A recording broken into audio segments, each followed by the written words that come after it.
A partir de agora, começa o programa Recontando o Gênese pelo Espiritismo, redigido e produzido por mim, professor e mestre em Ciências da Religião, Roger Bradbury, da Universidade Livre Allan Kardec.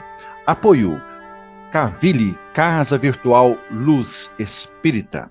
O programa Recontando o Gênesis pelo Espiritismo é transmitido gentilmente pela web rádio Cavili, que vai ao ar semanalmente às terças-feiras, às 21 horas, e com reprises às quartas e aos sábados, 3 horas da manhã, e às quintas-feiras, às 10 da manhã, e aos domingos à noite, 19 horas. Disse o Espírito de Verdade: Espíritas, amai-vos. Este é o primeiro ensinamento. Espíritas, instruí-vos. Este é o segundo. Isso podemos ler no livro Evangelho segundo o Espiritismo, capítulo 6, item 5. Como mensagem inicial, Emmanuel, em sua obra A Caminho da Luz, psicografada pelo médium Francisco Cândido Xavier, explica que daqueles espíritos degradados de capela aqui na Terra, foram os hebreus que constituíram a raça mais forte e mais homogênea, mantendo inalterados os seus caracteres através de todas as mutações. Examinando esse povo notável no seu passado longínquo, reconhecemos que, se grande era a sua certeza na existência de Deus, muito grande também era o seu orgulho dentro de suas concepções de verdade e de vida. Consciente da superioridade de seus valores, nunca perdeu a oportunidade de se demonstrar a sua vaidosa aristocracia espiritual, mantendo-se pouco acessível à comunhão perfeita com as demais raças do orbe. Entretanto, em honra da verdade, somos obrigados a reconhecer que Israel, num paradoxo flagrante, antecipando-se às conquistas dos outros povos, ensinou de todos os tempos a fraternidade, a par de uma fé soberana e imorredora, sem pátria e sem luz. Esse povo heróico pode viver em todos os climas sociais e políticos, exemplificando a solidariedade humana nas melhores tradições de trabalho.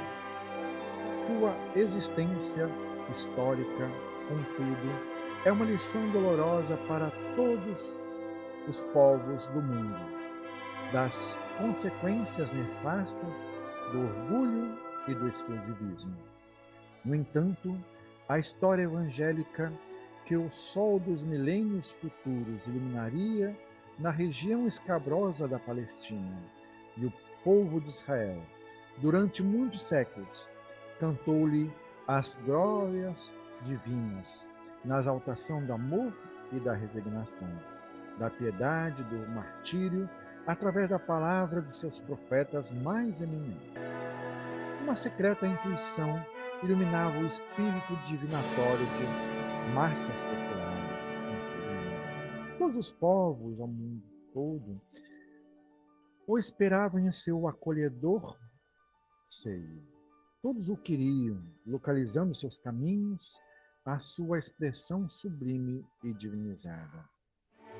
Todavia, apesar de surgir um dia no mundo como a alegria de todos os tristes e a providência de todos os infortunados, à sombra do trono de Jessé, o Filho de Deus, Jesus, em todas as circunstâncias seria o verbo de luz e de amor, do princípio, cuja genealogia se confunde na poeira dos sóis que rolam no infinito.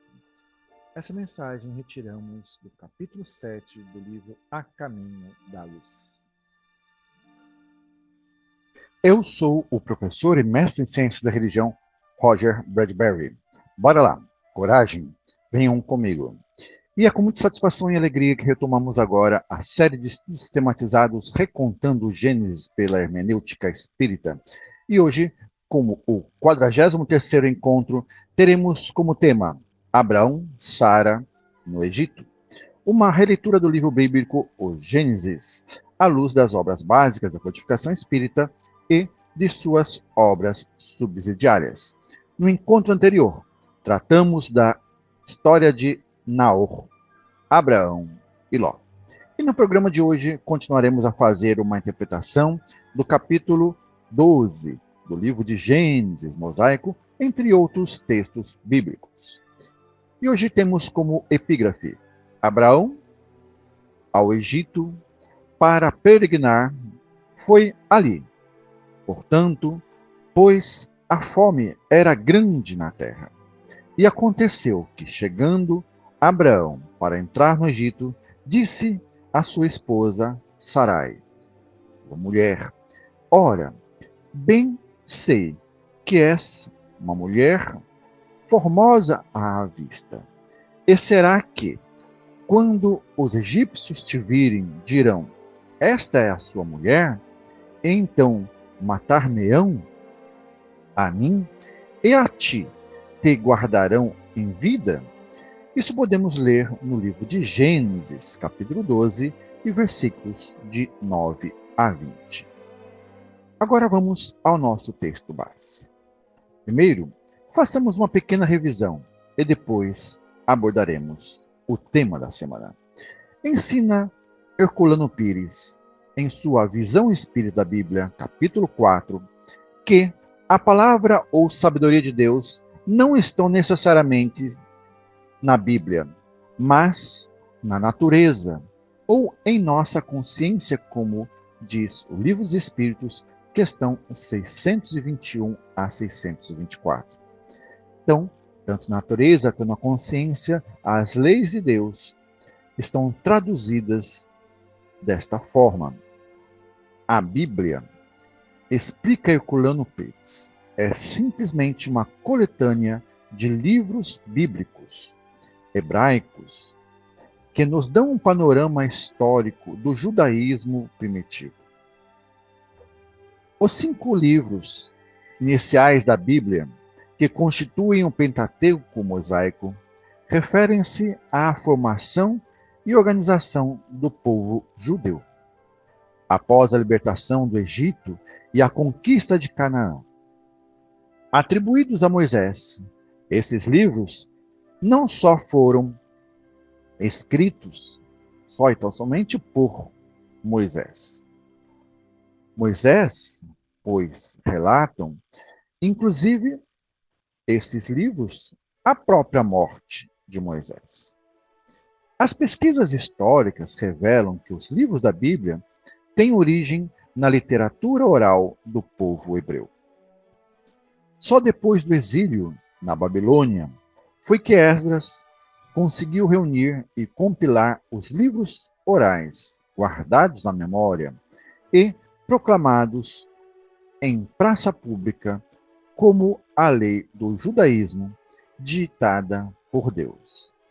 Os relatos históricos da Bíblia são, ao mesmo tempo, ingênuos e terríveis. As leis morais da Bíblia podem ser resumidas nos 10 mandamentos. Mas esses mandamentos nada têm de transcendentes. São regras formais de vida para um povo de pastores e agricultores, com pormenores que fazem rir o homem de hoje. Por isso, os mandamentos são apresentados em resumo. O Espírito que ditou esta lei a Moisés, no Sinai, era o guia espiritual da família de Abraão, Isaque e Jacó, mais tarde transformado no Deus Israel, desempenhando uma elevada missão. Esse Espírito preparava o povo judeu para o monoteísmo, a crença num só Deus, pois os deuses da antiguidade eram muitos. E agora vamos ao tema da semana. sem duvidar da idoneidade dos patriarcas antigos ou zombar dos textos sagrados de outrem ou de suas crenças, analisaremos aqui apenas o fato do patriarcalismo e o resultado para a condição feminina desde os tempos imemoriais até os dias de hoje. Mas, antes disso, vejamos a história de Abraão e Sarai. Depois, caminhou Abraão dali, seguiu ainda para o lado sul e havia grande fome naquela terra. E desceu Abraão ao Egito para peregrinar ali, porquanto a fome era grande na terra. E aconteceu que, chegando Abraão para entrar no Egito, disse a Sarai, sua mulher: Ora, pensei que és mulher formosa à vista, e será que, quando os egípcios te virem, dirão: Esta é a sua mulher, e matar-me-ão a mim, e a ti guardarão em vida? Dize, peço-te, que és minha irmã, para que me vá bem por tua causa, e que viva a minha alma por amor de ti.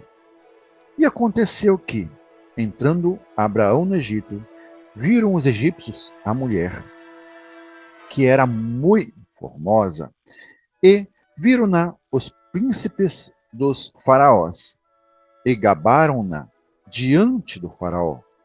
E foi a mulher tomada para a casa de Faraó. E fez bem a Abraão por amor dela. E ele teve ovelhas, vacas, jumentos, servos e servas, camelos, e feriu, porém, o senhor Faraó e a sua casa com grandes pragas, por causa de Sarai, mulher de Abraão. Então chamou Faraó a Abraão e disse: Que é isto que me fizeste? Por que não me disseste que era ela sua mulher? Por que disseste: É minha irmã? Por isso a tomei por mulher. Agora, pois, eis que a tua mulher, toma e vai-te embora. E o faraó deu ordens aos seus homens a respeito de Abraão. E acompanharam-no a Abraão e a Sarai tudo o que tinha. Isso podemos ler no livro O Gênesis de Moisés, capítulo 12, e versículos de 9 a 20. Moisés fincara a justificativa do patriarcalismo e a sujeição feminina ainda no início da sua narrativa da criação, lá no Gênesis capítulo 3 e versículo 16, dizendo: E Deus à mulher disse: Multiplicarei grandemente a tua dor e a tua conceição. Com dor darás luz a seus filhos, e o teu desejo será para o teu marido, e o teu marido te dominará. Kardec, mais sensível ao sofrimento que o patriarcalismo impunha às mulheres, que duvidava inclusive da natureza humana dessas mulheres, ou se estas tinham alma, Kardec escreveu 2 artigos sobre a necessidade da emancipação da mulher, tratado desde 1857, com o Livro dos Espíritos, este tema, e transcreveremos algumas de suas considerações. Não é de duvidar que numa época em que os privilégios, restos de outras épocas e de outros costumes, caem diante do princípio da igualdade de direitos de toda criatura humana.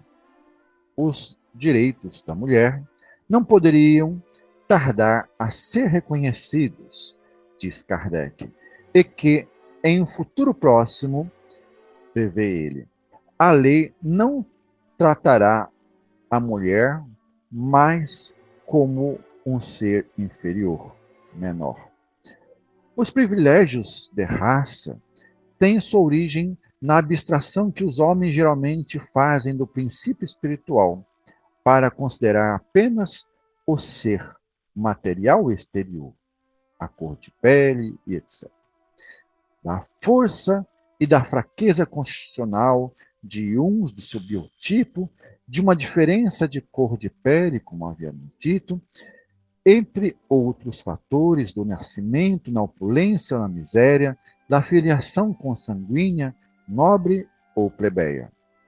Eles concluíram por uma superioridade ou inferioridade natural, vindas das divindades, dos deuses. Foi sobre este dado que estabeleceram suas leis sociais e os privilégios de raças. Deste ponto de vista circunscrito, eles são consequentes consigo mesmos. Por quê? Não levando em conta senão a vida material, certas classes parecem pertencer e com efeito pertencem a raças diferentes. Mas se considerarmos o seu ponto de vista, agora, o ser espiritual, o ser essencial e progressivo, numa palavra, o ponto de vista do espírito pré-existente e sobrevivente a tudo, cujo o corpo é apenas envoltório simples e temporário, variando como a roupa de forma com a cor e se, além disso, do estudo dos seres espirituais ressalta a prova que esses seres são de uma natureza e de uma ordem ou origem idênticas. Que seu destino é o mesmo, que partindo todos de um mesmo ponto, tendem ao mesmo fim, que a vida corporal é apenas um acidente, uma das fases da vida do espírito, necessária ao seu avanço intelectual e moral. Que, em vista desse avanço, o espírito pode progressivamente revestir envoltórios diversos, nascer em posições diferentes, chega-se à consequência capital da igualdade da natureza e da igualdade de direitos sociais de todas as criaturas humanas, e a abolição de todos os privilégios de raça, de etnia, de sexo, gênero. Eis o que ensina o Espiritismo. Aplicando este princípio à posição social da mulher, diremos que, de todas as doutrinas filosóficas e religiosas, o Espiritismo é a única que estabelece seus direitos sobre a própria natureza, provando a identidade do ser espiritual nos dois sexos, considerando que a mulher não pertence a uma criação distinta, que o espírito pode nascer homem ou mulher, à vontade, conforme o gênero de provas a que venham submeter-se para o seu adiantamento, que a diferença não está senão no envoltório exterior, que modifica as suas aptidões, na identidade, na natureza do ser. Necessariamente devemos concluir pela igualdade dos direitos. Isso decorre não de simples teoria, mas da observação dos fatos e do conhecimento das leis que regem o mundo espiritual, encontrando os direitos da mulher na doutrina espírita uma consagração fundada nas leis da natureza. Daí resulta que a propagação desta doutrina apressará a sua emancipação e lhe dará, de maneira estável, a posição social que lhe pertence. Se todas as mulheres compreendessem as consequências do espiritismo, todas seriam espíritas. porque aí encontraria o mais poderoso argumento que poderiam invocar. O pensamento de emancipação da mulher, neste momento, germina, diz Kardec, numa grande quantidade de cérebros, de pessoas, porque estamos numa época em que fermentam as ideias de renovação social, em que as mulheres, tanto quanto os homens, estão sujeitos ao hausto progressivo que agita o mundo. E depois de se haverem muito ocupado de si mesmos, os homens começam a compreender que seria justo fazer algo por elas, de afrouxar um pouco os laços da tutela sobre os quais as mantém. A igualdade do homem e da mulher teria ainda um outro resultado. Seria, Senhor, ser forte e muito bom. Mas é também assumir uma grande responsabilidade, partilhando o fardo dos negócios da família com uma companheira capaz, esclarecida, naturalmente devotada aos interesses comuns. O homem alivia sua carga e diminui a responsabilidade para com Deus e para com a sociedade. Ao passo que a mulher, estando sob sua tutela, e por isso mesmo num estado de submissão forçada, não tendo voz, não é sadio, não é natural e nem racional.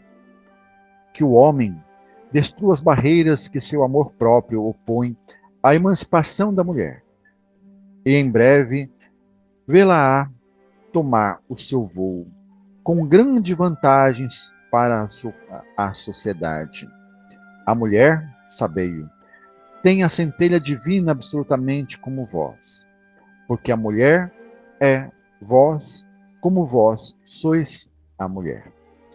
E voltando ao início, Herculano Pires nos diz que o Espiritismo reconhece a ação de Deus na Bíblia, direta e indireta, por intermédio de Jesus e pelos espíritos superiores, mas não pode admitir a Bíblia como a palavra de Deus.